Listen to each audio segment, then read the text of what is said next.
Salam bahagia. Assalamualaikum warahmatullahi wabarakatuh. Rekan-rekan sekalian, perkenalkan nama saya Fahru SPD MPD, calon guru penggerak Angkatan 5 Jakarta Barat DKI Jakarta. Saya berasal dari SD Cinta Kasih Seci, Jakarta. Pada hari ini, saya akan mencoba untuk mendemonstrasikan kontekstual modul 1.2, di mana dalam modul ini adalah memberikan gambaran kepada saya jika saya nanti lulus menjadi seorang guru penggerak. Kemudian setelah 3 tahun, maka saya bermimpi.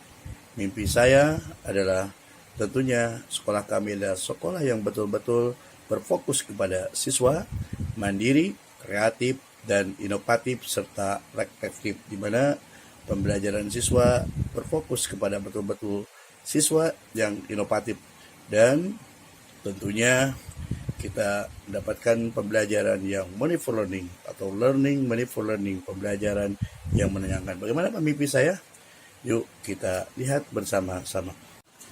Baik, seorang calon guru penggerak, apalagi nanti sudah menjadi guru penggerak, maka dia harus mempunyai nilai guru penggerak. Di antara nilai-nilai guru penggerak adalah satu, berpihak kepada siswa. Bagaimana kita menjadikan pembelajaran bahwa siswa kita ketika belajar adalah sebagai subjek, bukan sebagai objek, tapi kita jadikan mereka adalah untuk terus belajar, berfokus kepada pembelajaran kepada siswa, dan guru sebagai fasilitator saja. Kemudian yang kedua, bahwa seorang guru penggerak harus mempunyai rasa inovatif. Artinya apa? Terus kita mengembangkan metode-metode pembelajaran, mengembang perencanaan pembelajaran, mengembangkan tentang media-media pembelajaran. Kemudian bahwa seorang guru penggerak adalah harus kolaboratif. Artinya apa? Ketika kita sudah menjadi seorang guru penggerak, maka kita harus menjadi bagian terdepan, menjadi teladan, menjadi contoh untuk guru-guru yang lain. Setiap pembelajaran yang kita kembangkan, yang tadi yang bersifat inovatif, mari kita sharekan kepada guru-guru kita. Artinya apa? Supaya mereka pun bisa memberikan umpan balik kepada kita, dan juga mereka bisa mencontoh melaksanakan pembelajaran yang baik yang kita lakukan. Kemudian menjadi seorang guru adalah harus mandiri. Artinya apa? Kita pun harus mengembangkan keahlian, profesian diri kita sendiri, tentunya dengan cara apa? Dengan cara terus belajar, dengan cara mengikuti pelatihan, seminar, dan lokakarya termasuk workshop. Kemudian seorang guru, calon guru penggerak adalah harus reflektif. Artinya apa? Ketika pembelajaran yang telah kita lakukan, kita pikirkan dengan berbagai macam metode, dengan berbagai perencanaan, pendekatan, apakah pembelajaran kita sudah pas untuk bisa belajar pada siswa kita. Metode yang pas diberikan pada siswa kita, sehingga kita bisa memilih mana metode yang pas, mana pendekatan yang pas, mana media yang pas, sehingga ini menjadi hal yang terbaik untuk mencapai tujuan pembelajaran. Baik teman-teman, kita lanjutkan bahwa menjadi seorang guru penggerak harus mempunyai nilai yang salah satu adalah berpihak kepada siswa. Bagaimana kita menjadikan siswa sebagai subjek, bukan sebagai objek, dan kita guru sebagai fasilitator. Dalam hal ini tentunya kita pembelajaran fokus kepada siswa, bagaimana kita memberikan, menuntun, membimbing siswa-siswa kita untuk belajar yang lebih baik. Misalkan dengan memanfaatkan IT yang biasanya siswa kita hanya mendengar, mencatat saja, bagaimana dia membuat sebuah proyek seperti bisa membuat PPT, kemudian dia bisa presentasikan di depan. Ini pun menambah wawasan dia, dan untuk mendidik tentang keberanian dan tentang mental dia, dan juga belajar untuk berdiskusi menanggapi berbagai macam pertanyaan yang kita lakukan. Kemudian salah satu pembelajaran mungkin saya sekarang ini sudah bisa melaksanakan hal tersebut, bagaimana mengajak guru-guru yang lain supaya mereka pun bisa memanfaatkan dan melek terhadap IT. Tentunya kita menggerakkan mereka supaya betul-betul memanfaatkan IT dengan baik, dan juga bahwa sesuai dengan konteks pendidikan Ki Hajar Dewantara, bahwa kita bersifat kodrat alam, bagaimana menjadikan lingkungan sekolah kita untuk betul-betul sebagai bahan pembelajaran. Nah, dalam PPT ini atau video ini saya sudah melihat bagaimana saya pun sudah melakukan, bagaimana kita membawa anak-anak untuk belajar langsung ke lingkungan sekolah, ke taman sekolah, bagaimana bisa belajar menemukan tumbuh-tumbuhan dan sebagainya. Nah, ini adalah merupakan teladan bagaimana kita menjadikan guru-guru kita 80%, 90% saja. Mereka bukan hanya belajar di kelas, tapi mereka bisa mampu belajar di alam. Begitu juga dengan pembelajaran-pembelajaran lainnya. Bagaimana bahwa kita dalam rangka pelestarian lingkungan, kita pun bisa memanfaatkan bahan daur ulang. Bahan daur ulang untuk media pembelajaran seperti saya yang sudah lakukan di SD Cinta Kasih Suci. Ketika praktek IPA dengan kardus yang bekas, kita membuat media yaitu tentang sifat-sifat cahaya, diantaranya salah satunya adalah cahaya merambat lurus. Nah, hal ini pun bisa memanfaatkan barang-barang bekas. Nah, ini kepedulian kita pun mengajak pada guru-guru kita supaya betul-betul bisa memanfaatkan barang-barang bekas. Saya kira setelah 3 tahun nanti mereka bisa sudah melaksanakan hal ini. Saya kira sampah tidak jadi masalah lagi di sekolah. Justru sampah bisa memberikan kebahagiaan untuk kita semua. Sampah untuk memberikan manfaat untuk anak-anak dan kita semua. Jadi justru di sekolah itu tidak akan menjadi kotor, tapi insya Allah sekolah itu akan anak-anak bisa membawa sampah daur ulang untuk media pembelajaran. Kita lanjutkan bahwa nilai calon guru penggerak atau nilai seorang guru penggerak yang ketiga adalah dia harus berkolaboratif. Artinya apa? Bahwa seorang guru penggerak betul-betul dia menjadi motor penggerak untuk guru-guru yang lain. Dalam hal ini tentunya seorang guru penggerak mungkin bekerja sama dengan tim pengelola sekolah, ada kepala sekolah, kemudian wakil kepala sekolah, dan guru-guru yang lain. Kita harus mengembangkan tentang praktisi komunitas. Artinya apa?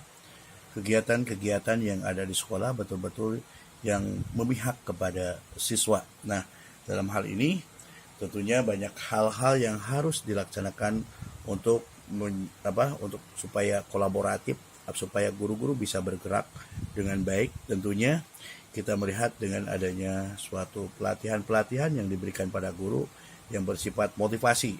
Artinya apa? Pada saat sekarang ini mungkin kita sudah ada guru-guru mengikuti seminar, pelatihan yang lainnya, atau mau ikut bersama-sama dengan kita.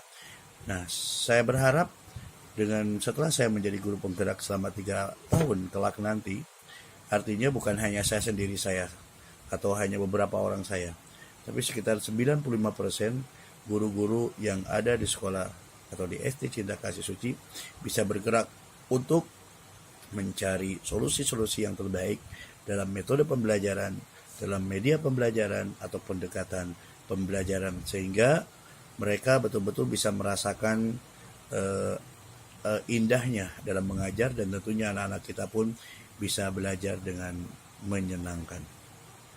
Baik teman-teman, menjadi seorang guru penggerak yang ketiga adalah harus mempunyai nilai mandiri. Artinya apa? Seorang guru penggerak yang sudah mengembangkan diri, tentunya dia akan terus update dengan ilmu pengetahuan, dengan tentunya mengikuti berbagai macam pelatihan-pelatihan, workshop atau seminar-seminar, termasuk kita mengikuti calon atau seleksi guru penggerak ini. Kita sebagai guru penggerak sudah merasakan hal seperti ini dan sudah melakukan. Bagaimana kita bisa menggerakkan teman-teman kita supaya mereka tidak berada di zona nyaman, tapi dia harus mau berkembang untuk meningkatkan kompetensi gurunya. Maka oleh karena itu, kita di setiap sekolah, bagaimana sekolah harus merancang tentang kegiatan-kegiatan pelatihan-pelatihan sesuai dengan kebutuhan guru. Nah, sebagai kepala sekolah, kita lihat bahwa kita sudah melakukan yang namanya supervisi. Dengan melakukan supervisi itu akan melihat mana guru-guru yang mempunyai kompetensi yang tinggi, mana guru-guru yang mempunyai kompetensi yang kurang. Maka tentunya guru-guru yang mempunyai kompetensi yang kurang inilah yang mesti kita dorong mereka untuk terus meningkatkan kompetensinya dengan baik. Saya berharap untuk sekarang ini mungkin hanya beberapa orang yang mengikuti hal seperti ini. Tapi saya berharap setelah saya 3 tahun nanti menjadi seorang guru penggerak, 90% guru yang ada di sekolah kami, dia sudah mempunyai atau sudah menjadi seorang guru penggerak dan bersertifikasi. Menjadi seorang guru penggerak yang selanjutnya adalah dia harus berinovatif. Artinya apa? Dia terus mencari hal-hal yang baru tentang pendidikan, mengembangkan pendidikannya melalui metode-metode pembelajaran, pendekatan pembelajaran. Menjadi seorang yang inovatif artinya apa?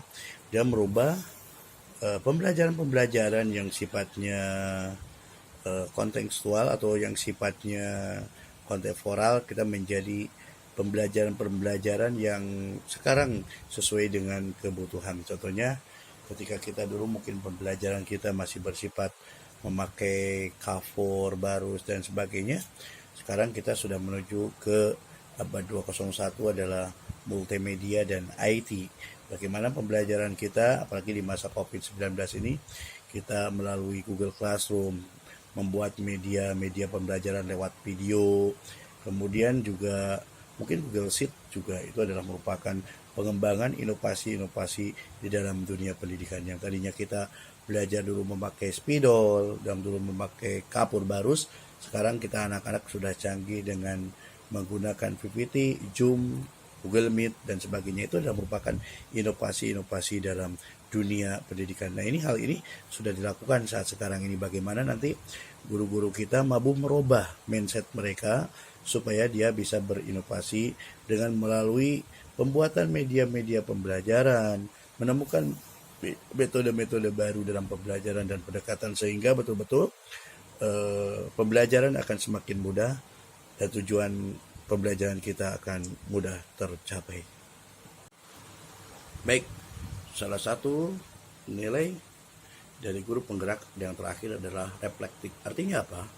Sebagai seorang guru dia harus mempunyai catatan-catatan, mempunyai hal-hal yang perlu dievaluasi dalam pembelajaran maupun dalam berorganisasi.